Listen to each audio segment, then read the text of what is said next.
This is the Oakwyn Podcast, featuring Morgan Brown and Michael Yu.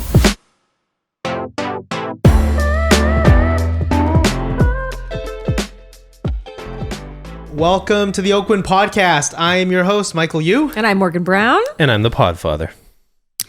Well, today is a very special day. It is a special day. Because it's our 50th podcast. 50. Wow. Wow. That's the Bryant Big Country Reeves podcast. It is. Is he number 50? I'm not number a 50. ball. I know that. I know that's so sad that I know that. Go Grizzlies. Very Go Grizzlies. Yeah, Vancouver Grizzlies. Like my only basketball episode. I have tried to, I'm trying to get his body right now. Nailing it, actually. Yeah, thank you. So good. Well, how was your week? It was good. We have some very exciting family news. And thank you for the book. Morgan got me a book. It's called Healthy Sleep Habits, Happy Child. Yes.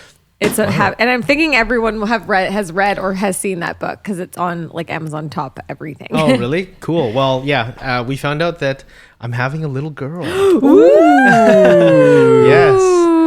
Okay. I'm having a princess of Oakwyn. Princess of Oakwyn. Nice. Yes. And I think she's going to have some major, I'm going to put her to work. Okay. I'm going to be like, you're going to come work I've with me. already been researching all the different nunneries and... Nunneries. Of course. Well, who wouldn't? Well, I think Yes. I should share something today. Sure. I'm pregnant. Oh, yeah. What a surprise. You know what's funny? The reason why I'm saying it now is I was on the phone with Andrew Lasco, who listens to this podcast. And I was like, oh, yeah, I'm pregnant. He goes, what? And I was like, yeah. I'm like 3 months away. You hide it well. Yeah. Yeah. Well, I mean, I am a very busybody person. So, and I do, it's not like I'm hiding it from people. I'm just not the boaster. And it's my second. It's a different game. How is it different, the second to the first? It's just not as right now. It's like a big deal to you, and that's why I was like, I want Mike to really like be in it. Mm-hmm. But the second one, it feels like it's not as scary. Number one, it's not as scary, and two, because it's going to come. Like Right. the labor, all that stuff. Been there, done that. Yeah. But It's just another kid. No big it's deal. not another kid. It's like another kid. Yeah, you're like, okay, and then you feel. But the good thing is that I am having a girl too. So I have a boy and a girl. So it's gonna be this is cool. $1 million One of family. each. So they're gonna be best friends, people. Yeah, you say that. Yeah, I hope Morgan's daughter doesn't bully my daughter. So My daughter, I have a feeling is going to be very similar to me. Oh, just really? Very energetic. yeah, is that and the happy. intuition that you're getting? Yeah, I think she's like very. I don't know. When you have the child in you, it's a little different than your father, right? Because you're like, oh, you can pick up on little things, and it's funny. It'll see. I don't know what. So do you feel because I wonder, so do you feel a connection to the baby? Yeah. Yeah. I feel like even this morning Quinn was up at 4 Okay. for no reason. Again, and Sean was like, I don't know what it is with your podcast day. I'm like, I don't know. And I just wanted to just sit with her, lie with her. It just felt like I wanted to lie with her and just be with her, right? But I'm a really intuitively I like to spend. I'm a very intuitive person with my body, but I can kind of already picture what she's going to look like and kind of picture that she's going to be really what celebrity calm. will she look like? Mila Kunis. Wow. Oh, Mila Kunis. Mila. Yeah, was she's it? from That 70s Show, Yes. right? Yeah. Ashton Kutcher's wife. Yeah. Oh, really? Yeah, half Russian. Wait a minute. What are you trying to say? No, I don't know. But if she's anything as cute as my son, then that's You know what? they're You sound a little bit of like Mila Kunis. Do I? Yeah, Maybe bit. a little, yeah. Yeah, a little bit. So Mila Kunis is am I pronouncing her name right? I don't know. Mia. Kunis? Mila Kunis. I love that name, think. Mila. Mila's a good name. Ooh, that's a good name, Yeah. Mila. But so she actually plays Meg on Family Guy as well. Yeah. Yeah. You could be a voice actor. You could too. I don't think so. Yeah, you got that deep kind Yeah, of. you have this deep. really? Yeah, Yeah. you'd be like a superstar. Like, Hi, I'm What? here for the rest. Who, me? It's me, Batman. I'm like the I'd love hyper to play cheerleader. Batman. I'm like, let's go, guys. Yeah. like a Powerpuff Girl or something like that. Did Yeah. you ever watch that? I wasn't really into. I was a Sailor Moon girl. Oh, you were? I was a Okay. Sailor Mercury. Good girl. The green, and Sailor Mars. Right. The red. It's funny, driving into Carousel, I have so much nostalgic moments. Oh, yeah? Because we're doing this podcast from my house as in Carousel. Yeah, in Carousel. And I'm like, Mike's been trying to get me over here. I have. But there's this like nostalgia that I have. Like, I egged a car in this alley and the guy came around and got mad at me. And I was just like a 12-year-old, right? Like I was like 12. And with my friend, and I was like, oh my God. Back this up. You got to tell the egg story. Just egg story. Yeah. So I was like just we were like little kids, like, 12 years old. And me and my girlfriend were out and we're like, let's go egg a car. We could do this. And so she lived behind where the Starbucks is, right on you. She lived in the apartment buildings right behind it. Mm-hmm. And so her nanny was out or something, and so we would just like decide to walk around.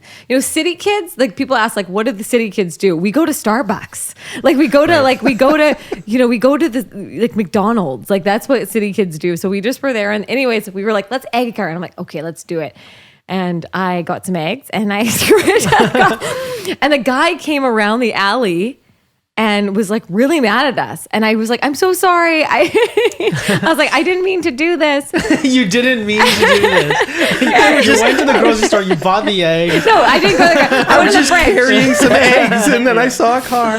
Yeah. And then anyways, my girlfriend Kelly, who listens to this every episode. So is your friend in jail now, or? But what the funny thing is she ran and hid. Oh. She left me, and she faced the music. And to face the music, and I just like stood there, like, what am I gonna do? And anyways, I heard her bangles. She had these like silver bangles. It's funny, like there's like weird moments of a childhood. When I was driving through the alley through Starbucks, I heard her bangles, and I was like, "It's just so funny because it's just so." And we had such a good childhood in Carousel. We really did. We were very lucky. We were very blessed. It was very safe. Yeah. And we always were with friends, and our parents were always very trusting of us. If that's what you kind of hijinks you get into as a child, I don't know if I want my daughter spending time with that. You'll be fine. You know why? Because you're gonna kid. There's like two different type of kids. There's the kids that are chauffeured from place to place, and the kids that have to make their way. And I was the making the way kid. Okay, well, I agree with that for sure. Do you know what I mean? Yeah. Like people that are like, I'm like, oh, I've never seen them. They're just live down the block, but they're like in all the different. But I think that it's good. Carousel's such a great, and it's so beautiful. And Starbucks was redesigned. Yeah, it looks great. Yeah, like there's a Starbucks in Carousel, and it's kind of like the like community hub here, which is kind of like a bit. Do you like Starbucks? I used to drink a lot of Starbucks all the time. I used to drink Starbucks, and I met my wife at Starbucks, of course. But yeah, I've been trying to do more local stuff, like local and like not. What's your local hangout? So there's a coffee shop here in like just Dunbar. It's called Q Coffee that I go to all the time, and you'll see me there. Are you more of a Dunbar person, or are you more of a Carousel person? Because I'm in between both. I feel like I'm more of a. I think I'm a Chinatown person. What about in Carousel? Do you go to Stong's or do you go to IGA? This is the real test. We go to. I think Priya and I like to go to Choices. We don't go to. Okay, Choices on Trafalgar down. Yeah. We go up north. This is a very interesting pod. Okay, guys. Enough about it. Okay. More geography here. The point is that we're very excited because we're expanding our families together. Totally. And that's just like so beautiful. How did you balance like work and baby? I want to know. I am very lucky that I have a really large capacity that I can like multitask, because some people just can't do it. Like it just I've witnessed it. I'm like, you should just separate the two. But you just can't be hard on yourself, and you have to make time for the good things, and you have to realize that quality time is more important than like lots of time. Like I think a lot of people think, oh, I have to be there all the time because I'm missing out. Like no, it's your child wants more like you present there for 2 to 4 hours as opposed to you like there all the time. And I think that that's one thing I've noticed with my children or with my son is like when I'm with him, my phone's off. Like I don't like have my phone next to me, like doing emails. And then once he's like kind of gone, I'm like, okay, I'll check my emails.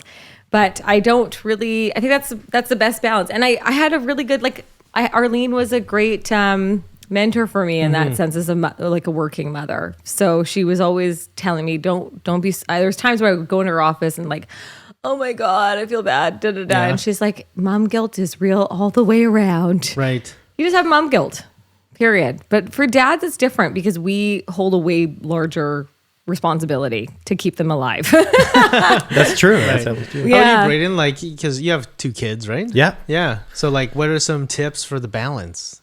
Well, the second one definitely gets the poo end of the stick, as they say. I mean, you just kind of like you have your first one and you're just like cradling the child and you're spending so much time with them. And then when the second one comes around, you just don't have as much time because you have to split Toddler. that time. And you just got to roll with it. That's all it is you just have to roll with it. You have to understand that nothing's going to be perfect and you're just going to have to deal with everything that comes your way, regardless of how much time you have. That's really good tips. I'm really excited for, this next chapter. You're going to be such a good dad. You're like a dad of like 500 agents. It's like great. I don't think so. Yeah, that's true. You kind this of is are. just 501 It's like right 501, man. So how does enroll her into Oakwyn University. Okay, Oakwyn University. Can I coach her business? Help her with her study plan, or It's funny how you her Play-Doh plan. The first year is like all baby, and then as your child gets a little bit large, like older, then you start to really connect with them in different ways, and you'll find your connection. Like, do you know what I find weird is like in like when you said baby, I just thought of like Casey and JoJo. Oh, baby. And like, why do we say baby to your spouse? Like, or to your like partner? Hey, baby. Yeah. Like, you hate that. I hate it. Yeah, Mike hates that. It like makes me cringe. Yeah, I don't do that. Do you do that, Morgan? No, I'm babe. Babe. Yeah, that's Babe. even- I'm a babe. And he calls me sweets. Like, he's always sweet. So that's like, cute. Yeah, I just can't take it. Priya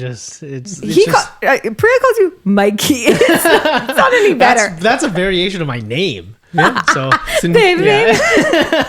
You know what? That's another nostalgic moment because I went to the Carousel Community Center dances. Oh, really? And like from grade 10, no, when I was 10 years old, all the way up till I was like 15 or something. Or like, Wow. And they always played Casey and JoJo. It was such a good moment. wonder how many babies were made in Casey. A lot. There's like millions of babies being born because of Casey and JoJo. I love That's Casey like, and JoJo. It's one of Sean and I's song. Yeah. Like the song That's is like the our mood song. music. You like The baby. you put that music on and Baby. you know it's going down.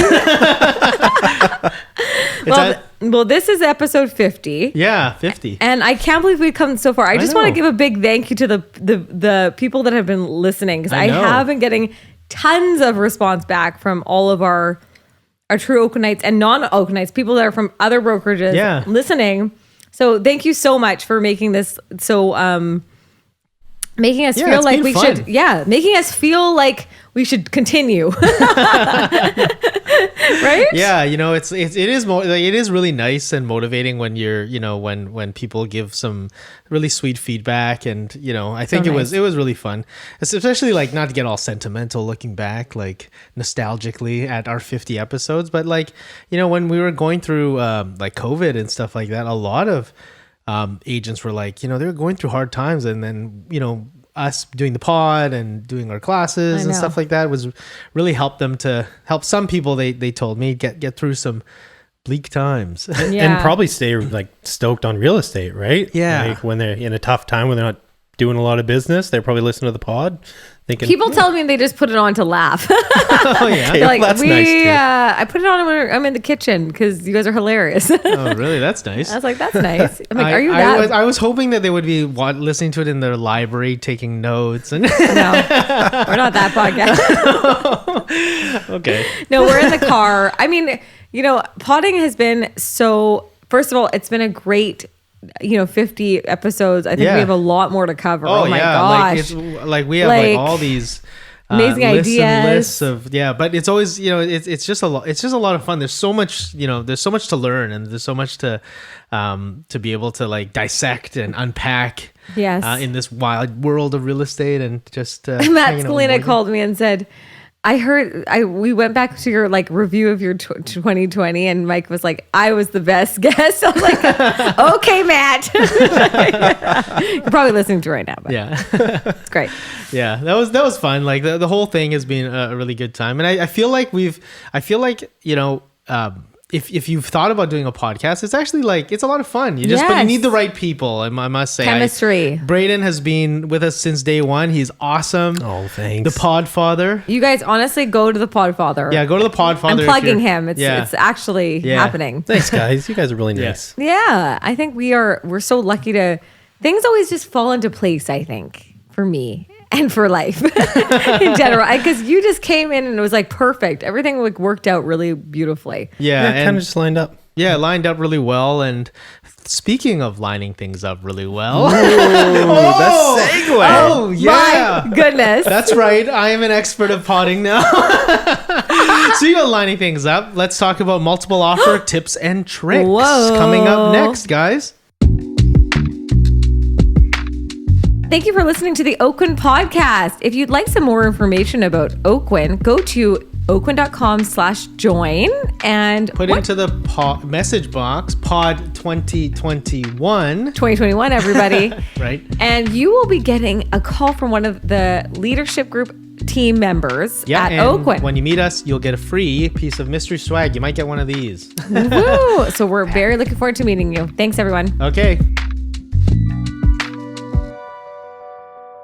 And welcome back to episode 50. This is a special one, and we're diving right into something that is happening frequently. I know the Vancouver market, the Canadian real estate market is on fire.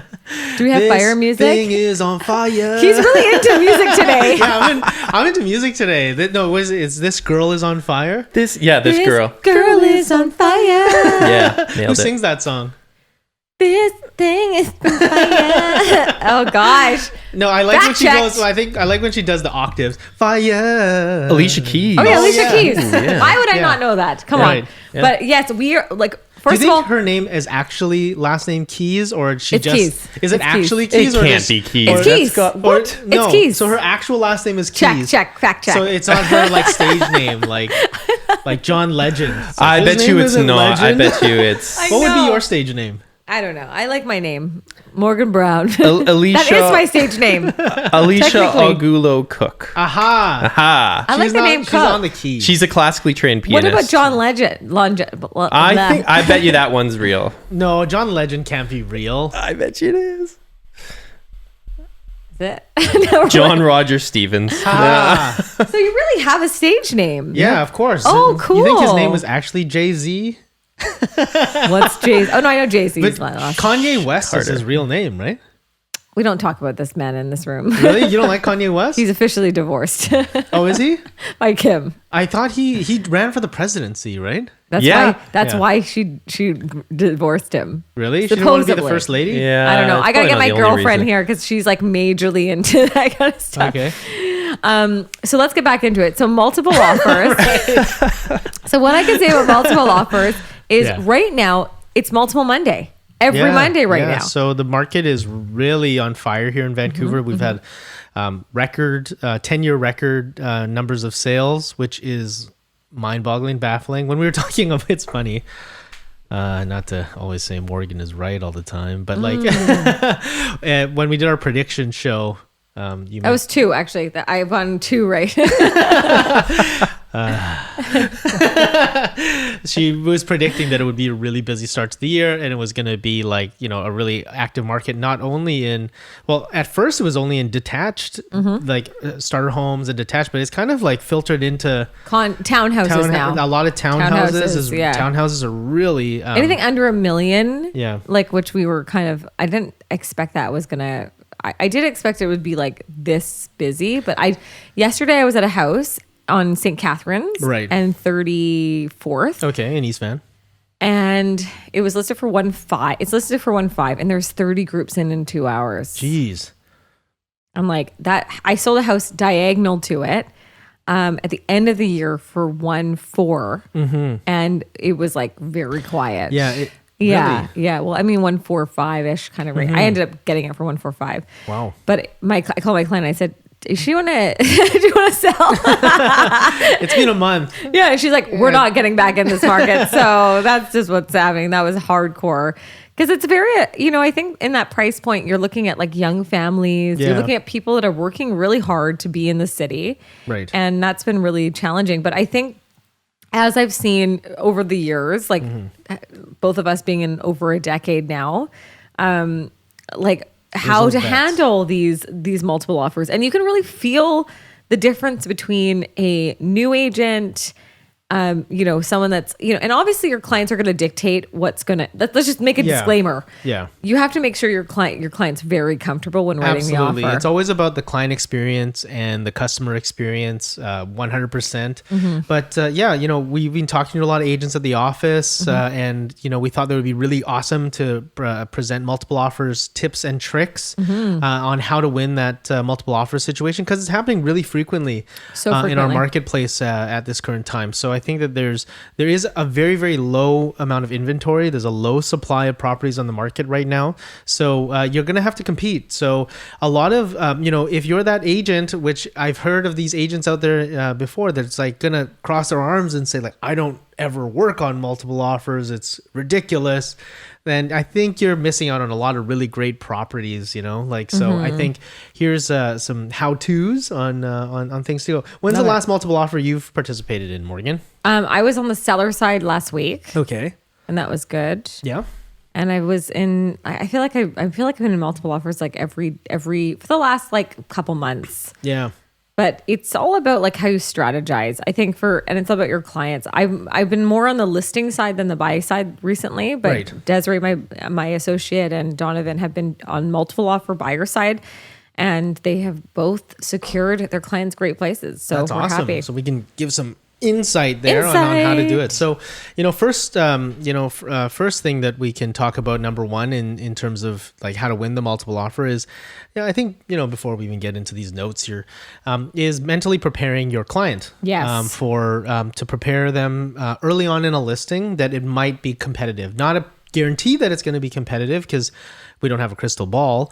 But if you identify a property on the market, okay, and you think that it's a great property for your client and that it might be slightly underpriced or, really attractive to a lot of potential buyers, when you send that listing to your client, like let them know in advance that this might be, it seems like something that a lot of people might be interested in, so that they're kind of prepared mentally.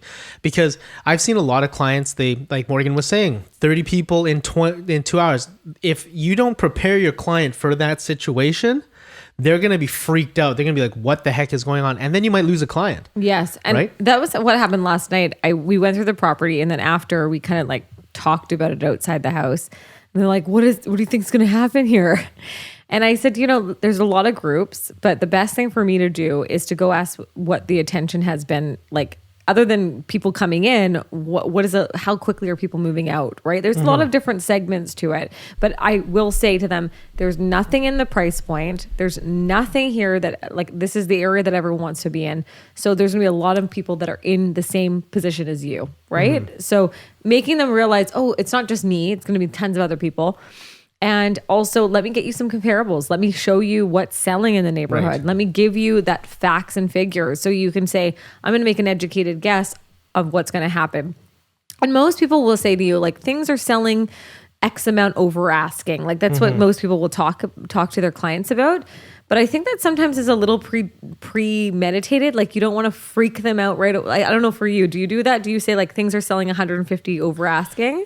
No, I don't frame it in that sense. No. So prior to going into that showing, even I would call the client and I would just let them know that, of the circumstances and the situation, it likely is going to be a really busy property because what you don't want is a lot of buyers get buyer fatigue, or they get like really surprised with something and then it turns them off. And the best thing for them and their family is probably to would be either to, take a break or to actually proceed and really secure a great property. Interest rates are really low. Right. There's a great opportunity right now to get into a market into nice properties. So that being said, you got to always do what's best for your client, but you don't want to let some kind of looking like a frenzy kind of turn people off from the buying experience. Yes. And maybe reflect poorly on yourself that you didn't prepare them. So you want to do a personal call first.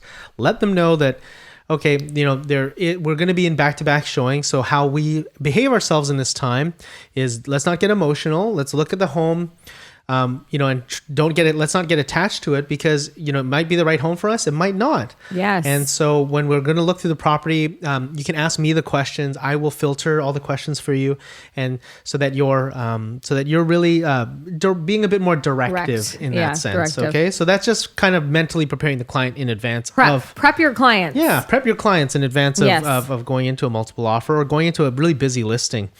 And what are some of the other kind of tips? Tips are, okay, so number one, in Vancouver, if you're not from Vancouver, we have conditions that are put on for every purchaser. And one of the conditions that we put, there's typically 3. Right. And one would be financing, one would be inspection, and the other one would be documents. So reviewing all the papers, the title, the insurance, everything like that. Right. And so one of the suggestions that basically, as everyone knows, the cleaner the offer, and what we mean by cleaner, the less subjects that are in that contract are is better for the seller. And so when you go into a multiple offer situation, typically, especially in Vancouver, they'll actually always just discount all the ones that aren't subject free immediately. Yeah. Morgan makes a really good point. They won't even look at them. Yeah. So everyone thinks that price is the most important thing with a multiple offer, but actually terms and conditions, subjects are probably equal to, or if not even more important. You and I have both seen many sellers take a subject-free offer, lower price, with a lower price than a higher price offer that has subjects, because people get really emotionally tied into a property. They write an offer with subjects, and in many cases they do not remove those subjects. So what we want to do is we want to, like Morgan said, those three main components: financing, documents, and inspection. You may want to consider to do all that due diligence in advance. Do all that stuff prior. So how do we do that, Morgan? So we would book an inspection. So if we have a scheduled offer day and you saw the property most earlier, properties do that are in demand will have like a set offer day and time. Yes. Which is typically about a week or on the 5 market. days. 5 days to 10 days on the market, and then offers would be due. So if your clients are really needing an inspection, what you're going to want to do is schedule that inspection right away and have your inspector come through the property during maybe the show times that she has scheduled for the weekend. So you can kind of check that off. I'd highly recommend that. And then usually what will happen is by the end of the weekend, you can ask the agent how many inspections were done. Right. And that usually you can get a gauge of how many people will be writing a subject free, because a lot of people are going to be doing the exact same thing. The documents and everything, typically they'll send them to you right away, right online. And the financing is really up to you and your clients, and making sure that you're pre-approved with a really great mortgage broker or mortgage specialist at a bank. All things being equal or close to equal, a seller would prefer to sell to someone that they feel like they know, feel like they've built a bit of a relationship with. And that's a big thing. So the cover letters are really important. Yes. If you can, with your client's permission, get a personal photo of their family or themselves, and just so that the client gets to know them a little bit. A little short bio. So what's the content of your letter? Mine is beginning is why this is important. Well, first of all, thanking. I'm always gratitude first, and the second is usually talking about like why this home spoke to them and why they chose the home. And then third is what they want to do with it. Those are the 3 kind of tokens of what I put into my letter. Yeah. Similar things for me. I put a little bit of a bio of the client so that there's some familiarity. If there's any kind of things I noticed in the house, I try to kind of relate it to them. So I'm like, if they have 2 kids, like my clients have 2 kids, they have 2 kids as well. Yes. And I actually name the kids as well. Like, Owen and Maya are gonna be sharing a room here, whatever it is. So that's something that I always mention. Personalize. Personalize. And then I talk about the situation. I do a little snippet about the situation of a multiple offer, where the goal of a seller is to pair the best buyer with the best offer with the home. So I try to tell them that my clients are the best buyer for your home. And the reasons why are the following. So we have maybe they're professional, or maybe they live close by work, or or and I talk about the offer as well. I say that there's no subjects on this offer, it's above asking price, so on and so forth. And then I kind of interject at the end of the offer and say that we would love for you to accept our offer, and we're so happy that you do. But if you do not, and there's another offer that's higher, please give us the last chance to buy this home. So that is a very important part of it. That's a good tip, Mike. So you want to ask for the last chance and the last opportunity to buy the home. So the reason why you want to do that is because basically, if it is a multiple offer and there's 3, 4, 5, 10, 15, you can get lost in the mix. So really what you want to do is you want to be there right at the end so that your client has the best chance to secure the home. And they might say no if they come back with a different price, but at least it's their choice. Yes. Versus just missing out over $5,000 or $10,000. So our goal is really to get the last chance. If we can. And how we do that is by obviously personalizing it and building rapport with the seller. But something that's equally as important is building that relationship with the agent. Yeah, with the listing agent. That is so important. Oh my gosh, it's so important because they want you want them to be on your side, even though there might be 30 other agents. Yeah. They still want to be able to say, okay, yeah, you're very close, but whatever it may be, you have a relationship. I hate to say this because I think the relationship with an agent is just so, it's important to know to gauge where everything's at and to have that personal relationship with that agent. You're going to go way further. Well, we've all worked with agents before that it was not a pleasant experience, right? No. Would you say so? I would say, yeah, you. I have a very pleasant relationship.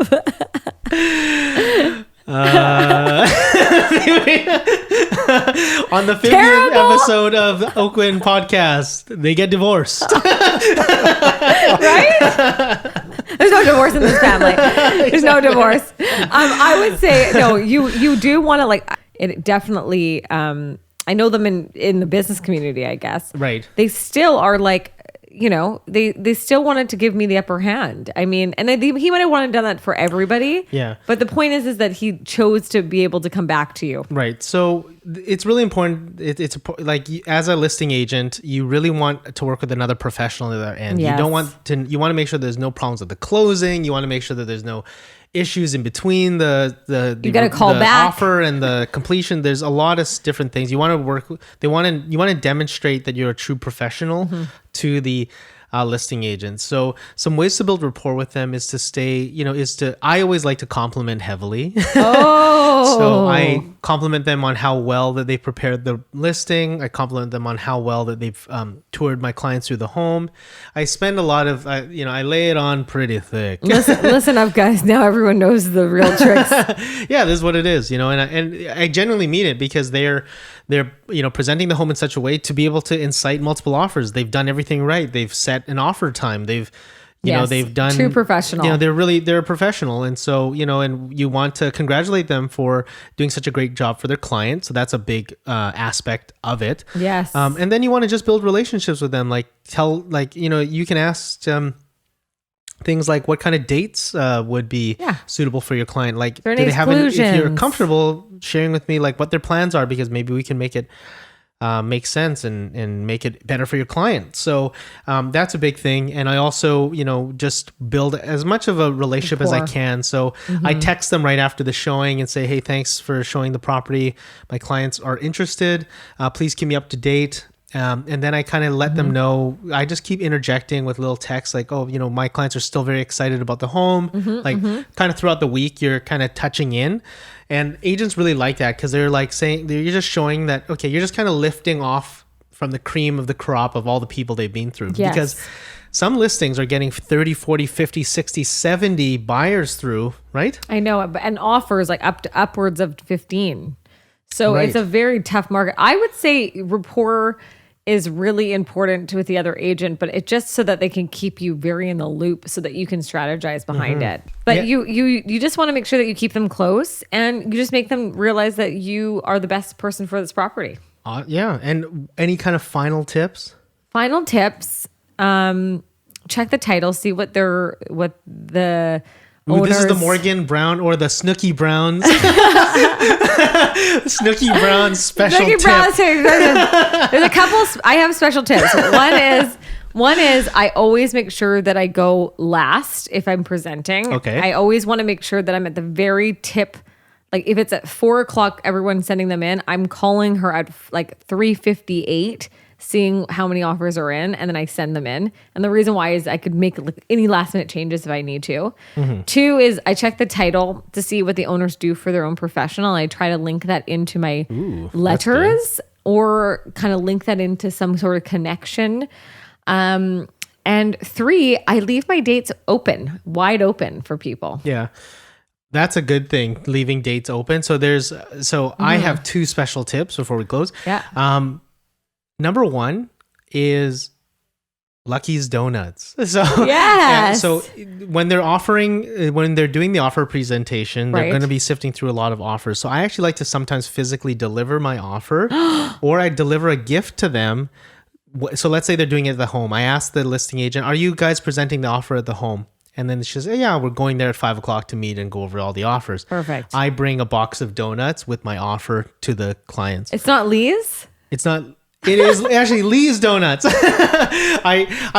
or Lucky's Donuts. Lee's or Lucky's Lucky because he's on the east side, so he'll be like quickly go to Lucky's. So I go to Lucky's Donuts easy. a lot because it's lucky too. So I think like it's a good luck charm. But then Lee's Donuts is also very lucky as well. So basically, I just bring a box of donuts or something. What's number 2? Yeah. Number 2 is a rent back clause. Oh, rent back. Oh, yes. Basically, a lot of home sellers are selling properties and basically moving into another property. And a lot of sellers have fear that they won't be able to find another property in the amount of time. So if your client is flexible on their dates, give either a rent back clause or a flexible closing clause.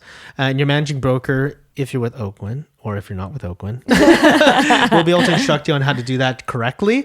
But that's a big tip for me, and I think it helps a long way. I've won a multiple offer. Oh, and another little tip. Rent-back clause. Another little big tip is leaving the expiry date longer than a lot of other. Like sometimes it's so distasteful when someone's like, "You need to get back to me in 2 hours." Yeah. It's rude. So, anyways. That's my last tip of the day. So thanks so much for everyone for listening to our multiple offer. That's our special 50 episode. And we are very excited for everybody to win those multiple offers this year. Kill it out there. All right, guys. Good luck on your multiple offers. Go ahead. I am interrupting. I was going to say, at the end of the day, it's all about how your client feels comfortable. Yes. You're always about the customer service first and the customer experience. And on that note, if you've enjoyed this experience of listening to this podcast, please rate it 5 out of 5 on whichever podcast platform you're listening to it on. And if you are interested in Oakwyn, please type in www.oakwyn.com/join and go into our message box and put in Pod 2021. And you will get a free piece of mystery swag. Till next time, guys. Thanks, guys. Thank you. Bye.